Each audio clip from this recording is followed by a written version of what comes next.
This is the Team Church Podcast with Kevin Gerald, where we exist to move church forward and have the conversations that every team needs to be having. Hello, Team Church. Welcome back to the Team Church Podcast. My name is Brandon Stewart, and I'll be your host for the episode today. We have created this space to have the conversations that every team needs to be having. And our goal today, why we're here, is we want to set up a necessary, vital conversation for you and send you home and let you finish it with your team. So we're so glad you're here today. And I'm here with Coach K, Pastor Kevin. So glad to be sitting across the living room here from you today. Here we are. And hey, a huge congratulations. Today is book release day. If you're watching this on release day of your new book, Naked and Unafraid. And I'm so excited for this. I'm excited too. Just hoping, praying, believing. It's going to help a lot of people.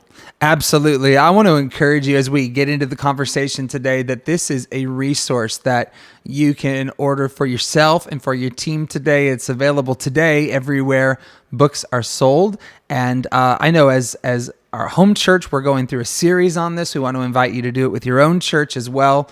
We would just love to bring what we consider to be a very vital, necessary conversation to your teams. And we're actually on part 2 of our conversation on Naked and Unafraid, and excited to get into this today. But if you haven't watched part 1 yet of our conversation, you're probably going to want to hit pause and stop and go check out that episode. We're going to build on last month's conversation today and just believe it's going to help a lot of leaders, help a lot of people. So today, let's dive right in. We're going to go into section 2 of your book, which is on abandoned smallness.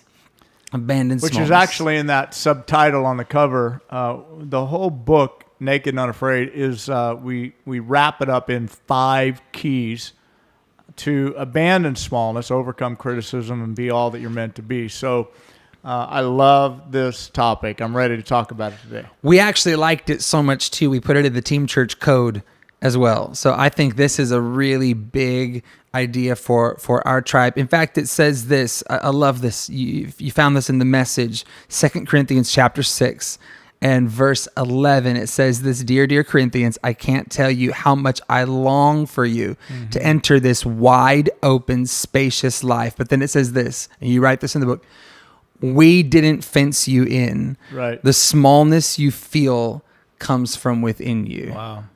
The smallness you feel comes from within you. So, Pastor, you talk in the book about how we build fences. Mm-hmm.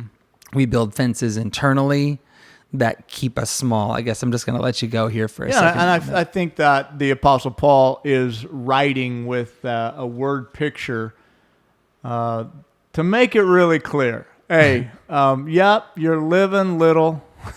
You are fenced in, but just to be clear, nobody's doing that to you. You're doing that to yourself.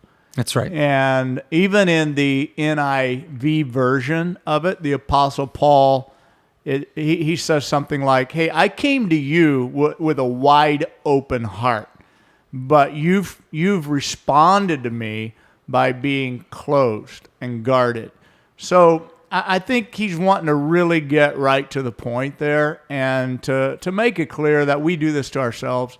It's self-sabotaging in nature, but we literally we create a small positioning, a smallness of mind, a smallness of attitude, and then we often blame other people for us not being bigger and being out there, and we tell all the reasons why we can't or we don't. But I love that verse. I love the way it's worded in the Message. Why do we build the fences? Is it to stay safe?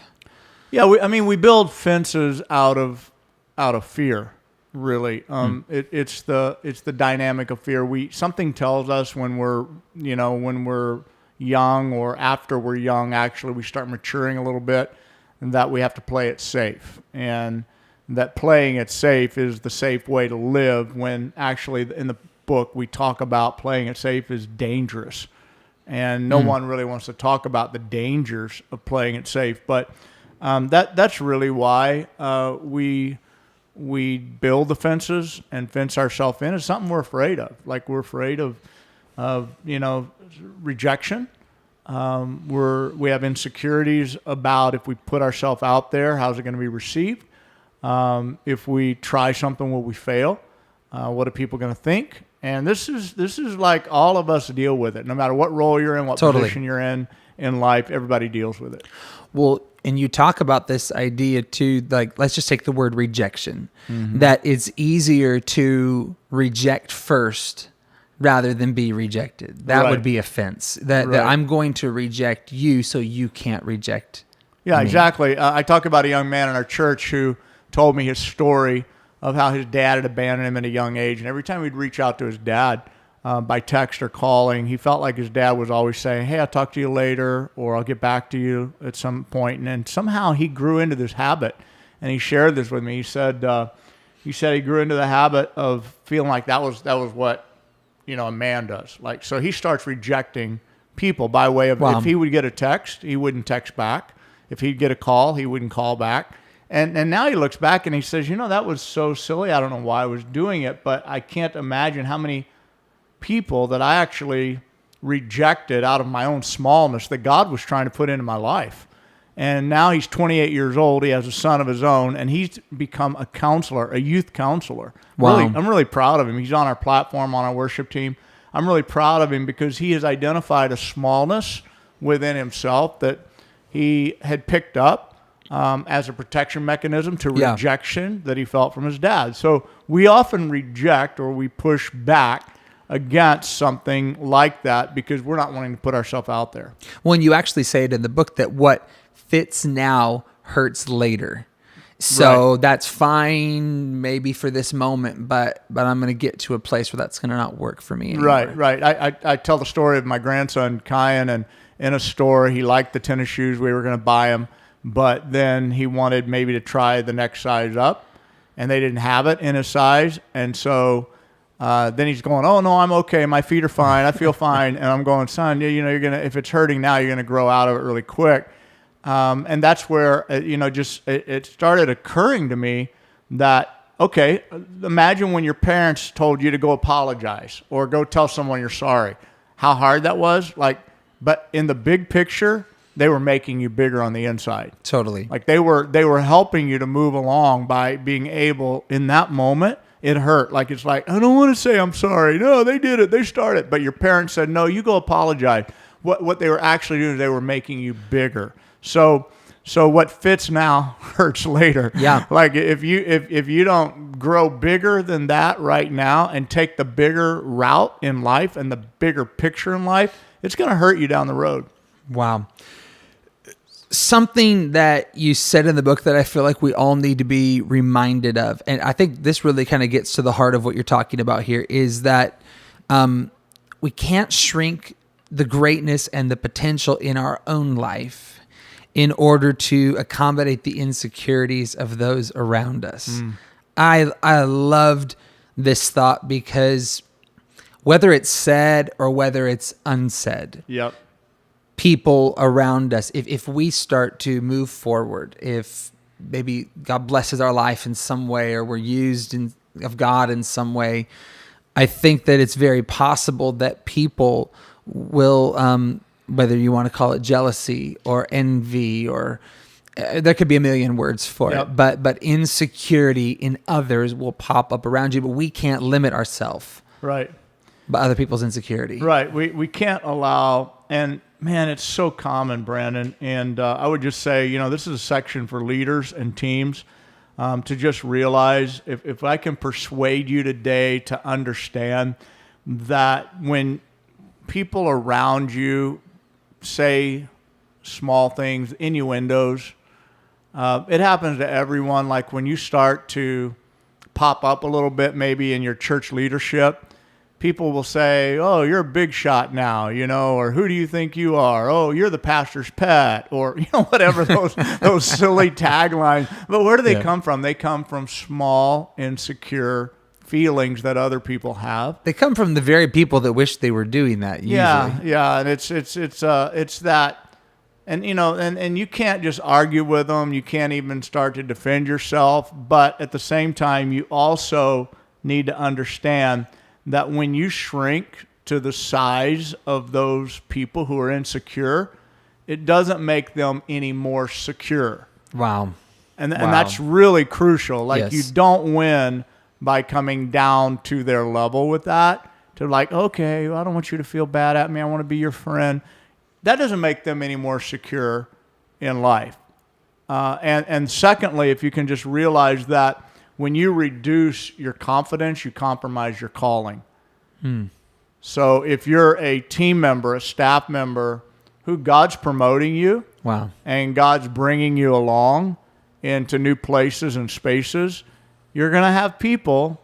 Remember when David was going to fight Goliath and his older brother, Right. Eliab, Right. attacks him verbally? Who do you think you are? Like, Wow. go back to you belong out watching the sheep. You're just a shepherd. I'm a soldier. You're a shepherd. He was already starting to maybe sense and feel like David's walking onto the battlefield today with a confidence, and just, he's going to show me up. And so that's really just a dynamic I think all of us need to be aware of as God is blessing us or moving us forward, is that you're not helping other people get bigger by getting smaller. So just keep resisting the smallness. Keep on moving into the places God. Don't get haughty. You can stay humble. You don't have to promote yourself. All of that's true. But at the same time, make sure that you don't let smallness in other people shrink you down from what God has planned for you. I feel like there's well-known territory here in leaders. Leaders know what it's like to, for example, be blamed for something for no reason. You experience criticism. I mean, I think there's one thing if you deserve it. There's a whole nother thing when you're experiencing criticism for no doing of your own. But I think what you and I have talked about at times is that is what it means to lead. Mm-hmm. Is to actually expose yourself to that, to the possibility. Not everyone will understand my motives. Yep. Not everyone will understand my journey. Right. And my story. But that requires us getting bigger on the inside. Yeah, every leader, if you look around you and you go, wow, they are great leaders, or wow, look how far they've come to become who they are. Just know in your heart of hearts, just understand they have had to overcome the criticism of other people repeatedly, because you just don't get there. Now, they may not have been in the newspapers. It may not have been broadcast in the media. It might have been little smirks. And, depending on the size of your church, the city you're in, all of those things are relevant as to what that was like or what form it came in. But it could be their own family members. It could be their peers. It could be just sometimes, I know as a young pastor, there were older people, older men in the church who, like, they thought that it was their job, to keep me humble. And so to keep me humble meant really to talk strong to me and critical toward me and things like that. And that was their way of, that was the lens through which they viewed their job toward me as a young up-and-coming leader who was starting to get popular, and he's getting a little known. The church is growing. He's going to get a big head. It's my job to make sure he doesn't. And so all of that kind of stuff is in the mix, is all we're trying to say. And if you're not guarding your heart, and if you're not really aware that this sort of stuff is going to happen, it can cause you to back away whenever God's calling you forward. God's bringing you, beckoning you into the next level. And if you let that stuff bother you and get to your heart, you'll shrink back instead of moving forward. Absolutely. And, recently I got to visit St. Louis, and I got to see where your parents used to pastor, that old church building. It was really cool. And I was actually thinking, standing outside those doors, think about what all God has done from just out of this little building. Look at what God has done, over whatever it would be, 30, 40 years. Right. And, but no doubt, even moving to the Northwest from St. Louis.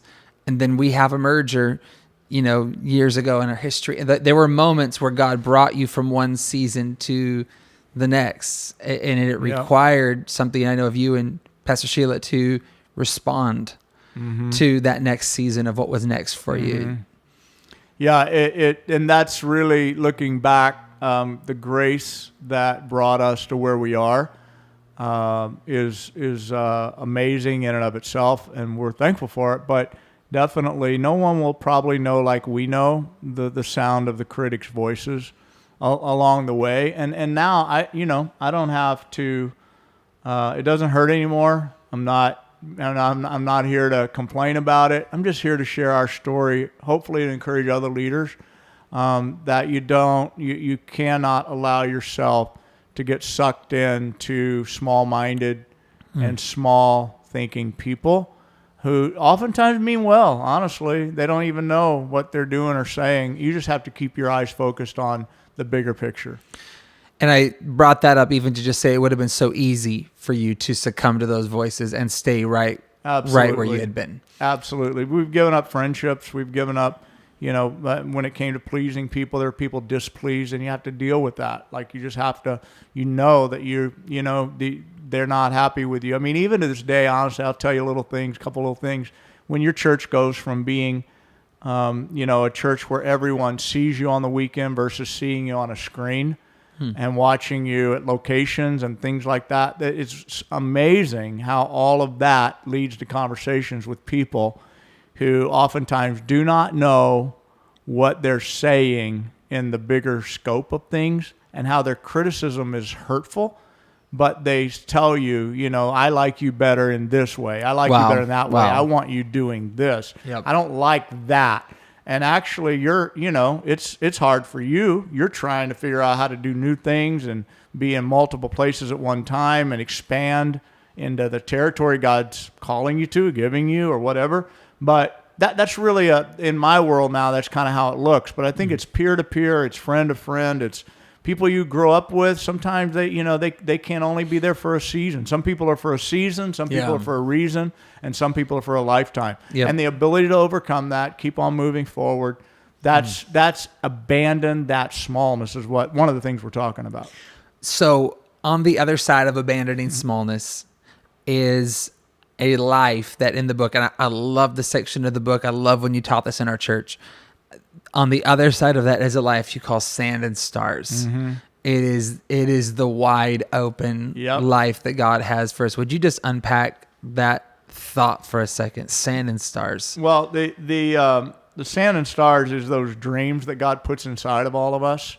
Everybody's sand and stars is different by definition.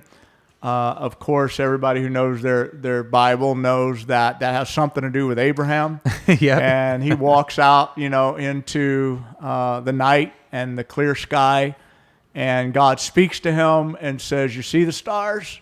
And the stars your children are gonna number the stars." Now, in that day when you heard that sort of language, it was stretching you to think big, because just having children was a blessing. Like just having a couple kids, you're blessed with a few kids. And now he's saying, "I'm going to make a great nation out of you." And the same thing with the sand, and the sand of the seashore. I'm going to make, the scripture says, this is what I'm going to do in your life. This is what I'm going to do in your future. So it's like God was stretching his imagination by showing him stars in the sky and sand at his feet. And this is the essence of this whole idea of abandoned smallness, is start to believe God for the bigger things that he has in mind for you. Yes. And to keep on elevating yourself out of things like envy, strife, jealousy in your own heart or in the lives of other people toward you. Keep elevating yourself out of that. Keep focusing on the bigger picture, the bigger plan that God has for you. Keep your heart pure before God. Keep on walking with him with trust and confidence, and just knowing that God has a bigger, greater plan, and to live that out without allowing yourself to get stuck. So with Abraham, there were things along the way like, "Abraham, this is silly. Your wife is barren. Like, this can't happen." That was one of the first hurdles that he had to get over. Was there were miracles that had to happen along the way. There were doors that had to open up for him to ever reach that place of prestige and honor and respect that he now has in all of our. I mean, he's major in all the major religions of the world. Abraham, Right. so he's a big deal. But it all started out there somewhere with Wow. sand at his feet and stars in the sky. And so it's that kind of thing, Brandon, that I hope in ministry and in teams and in leadership that we can all keep believing God wants to do something big in us, through us as a people. And we can't allow ourselves to get stuck along the way. We got to keep looking at sand and stars. So incredibly encouraging. One thing that is interesting to me about our culture today, I'm thinking of young leaders. I'm thinking of, if you want to use the term, millennial leaders in our kind of live for the now, live for the moment culture that we have today. I think one area of smallness is we live for today rather than investing for tomorrow. I think this keeps us small. We just see the need in front of us or the opportunity ahead of us, and we don't see, I mean, Lord willing, people watching would be in ministry 10, 20, 30 years, thriving and living for God, but sometimes we end up living just for the now, and we get frustrated by the now rather than building for the future. Right. I guess, what would you say to the young leader listening today who's finding themselves battling that side of our culture? Yeah, I thanks for bringing that up, because it is a tendency right now. It's a trap right now. And it's interesting that you were in St. Louis and you saw our humble, small beginnings. My father was a pastor, a little church. And because I often think back about the people who gave to our church, the people who taught in classes where I was a kid coming to Sunday school class, the youth leaders I had, with a sense of gratitude. And I'm sure that many of them, they don't even know where I am today. But they were just investing of themselves. And, whatever wins I have, there's some credit that goes to their account. Wow, very well said. For that. And so I think in the millennial age, you don't want to pick on anybody, but maybe socially there's some traps there to be aware of. Yeah. In certain age demographics, and to keep on reminding yourself we're not just talking about think big in short term, like we're talking about long-term thinking. Totally. Play the long game. Yes. Yes. Think generationally. Yes. And think about how what we do today is going to impact generationally over time. Our investment is not in vain. When you're going through the daily routines and you're like, I don't have to put up with this. I don't want to deal with this. Our team that, my boss that, our church this, just really be careful, because you could be looking at things in the immediate me kind of, lens and mindset, when actually God's calling us to have a sand and stars mentality that is long term. It's about our children, and it's about our children's children. And that is, if we have to start over in God's church, if we have to start over every generation, and just at the beginning in every generation, we're never going to fulfill the Great Commission and God's plan for us. But it's when we build one generation on another and on another that we can actually get traction, and traction that will impact the world for Christ.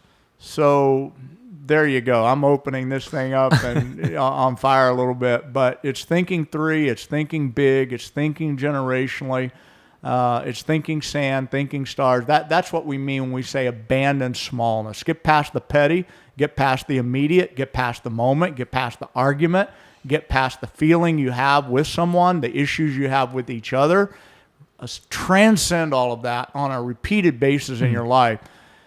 So that you can experience the blessings God has for you. Totally. And I feel like when you live that way, it puts the pressure that I'm feeling today in its right place, in its right context. These are light and these are momentary troubles. This is just something. In other words, if I don't have a long-term view, I may be tempted to walk away from the thing that I'm in. But when I have a long-term view, I can get through. I can break through the smallness of all of those things we experience as leaders. Oh, so true. I mean, how often can we even, so parents, when a husband and a wife get, stuck in a marital dispute or arguments or, what do they do? Good parents, they think, man, what would this do to my kids? They start thinking about the kids. Right. And a lot of times that brings them back to, I'm going to work through this. Yes. We've got to get some counseling. We got to get some help, because they are being wise enough to understand that it's not about the short term. It's not about how they feel today. And I think all of us are called into the work of the Lord. And everybody who's watching today, you're on a team. We're called into this to carry this with poise and awareness that it's not just about us. Absolutely. It's about our children and our children's children. We can't be small in big things. Okay, last question for you. Land the plane with this one. What would you say to the person who's watching today that as they're watching this or as they're reading the book, something's coming up in them saying, I've been living small. I'm fenced in right now. Whether that be by someone else or myself, I'm fenced in. Like, just what's an action step? As odd as it may seem, I would say, first thing, go find a place right now and pray and ask God to forgive you. Like just come clean, not to impress God, but to just get a fresh slate of awareness. Like, this is what smallness looks like. I've been small. And confess that fault before God. Secondly, go to someone, a trusted friend, and tell them, confess your faults to one another. Go to your pastor, go to someone you work with, and say that to them. I'm realizing that I'm living too small. I'm majoring on minors, and I don't want to spend my time in life doing this. There's bigger things that we need to be thinking about and opening my mind to. So I would say start there. And you'll be surprised, actually, when you do. Like, you might shed a few tears in moments like that. You might, in that full repentance, full disclosure, full confession, it might just kind of pull some things out of you by confessing and break up some hard, fallow ground within you. And then out of that, there can come a fresh harvest in your life. Something new, something better, something bigger, something generational can happen through that. And we believe God will lead. Amen. In those moments. And hey, thank you for writing this. Thank you for, if you want to call it, risking exposure and taking even your own writing on a new track. I really think this is going to help a lot of people. And I think you've already helped us today. So thank you very much. And I want to encourage you, if you're watching and this is resonating with you, why don't you head anywhere books are sold, grab a copy, grab some for your team, grab some for your church. We would count it an honor to bring this message to your church in any way we can, help you, help some leaders, and believe that as a church, we're going to move forward. So we're grateful for this book today. Also, if this podcast is resonating with you, can I encourage you to hit the subscribe button wherever you're watching this today or listening to this today. We release this every month, and it would be our honor to have a space with your life and with your team every single month. Also, leave us a rating, a comment, even help us make some noise on social media, tag Team Church Conf, tag hashtag Team Church, and let's make some noise, spread the word, what God is doing in the life of our tribe. So Team Church, we love you. So excited we get to do this together, excited we get to build God's church together. Until next time, no, we love you. We're praying for you. God bless you. God bless you guys. This has been the Team Church Podcast with Kevin Gerald. For more information on conferences and events, check out teamchurchconference.com.